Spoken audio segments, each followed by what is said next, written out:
안녕하세요. 미국 사는 김 교수입니다. 여러분들이 혹시 성적이 아주 좋아서 세계적인 명문 하버드 대학에 지원을 했는데 여러분은 떨어지고 여러분보다 점수가 낮았던 학생이 흑인이라는 이유로 합격했다면 여러분들은 기분이 어떠실까요? 말도 안 된다고 생각하실 수도 있지만 이게 실제로 하버드뿐만 아니라 미국의 여러 명문 대학에서 지금 일어나고 있는 일입니다. 소수인종 우대 정책, Affirmative Action이라는 것 때문에 이런 일들이 벌어지고 있는데요. 쉽게 말하면 인종, 성별, 종교 등의 이유로 사회적으로 불리한 위치에 있는 사람들에게 더 많은 혜택을 줌으로써 차별을 좀 줄여보고자 하는 정책입니다. 취지는 좋습니다. 약자를 돕겠다고 하는데 대놓고 반대할 사람은 별로 없겠죠. 그런데 문제는 약자를 도우려다가 오히려 역차별이 생길 수도 있다는 점인데요.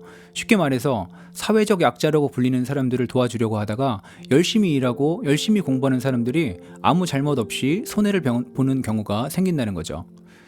이코노미스트에서 발표한 자료에 따르면 예를 들어 명문 사립 고등학교에서 에이시안 학생들은 상위 10% 안에 들어야만 하버드에 들어갈 수 있다면 같은 학교에 있는 흑인들은 상위 50% 안에만 들어도 하버드에 들어갈 수 있습니다. 쟁점을 정리해 보자면 이렇습니다. 첫 번째, 흑인이라고 해서 무조건 약자인가? 두 번째, 하버드에서는 다양성을 중요시하기 때문에 일정 부분 흑인을 받아줘야 한다고 하는데 그 다양성이라는 것이 과연 피부 색깔로 결정이 되는가? 세 번째, 인종의 다양성이라는 게 과연 개인의 노력보다 더 중요한 가치인가?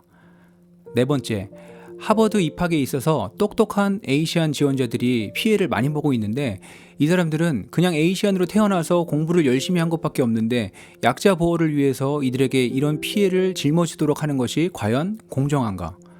이 정도로 쟁점을 정리해 볼 수 있을 것 같습니다. 물론 소수인종 우대 정책을 주장하는 사람들이 무대뽀로 이런 주장을 하는 건 아닙니다. 예를 들면 이런 거죠.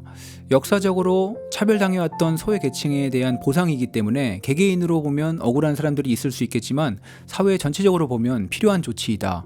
뭐 이런 관점인 거죠. 여러분들은 이런 관점에 대해서 어떻게 생각하시나요?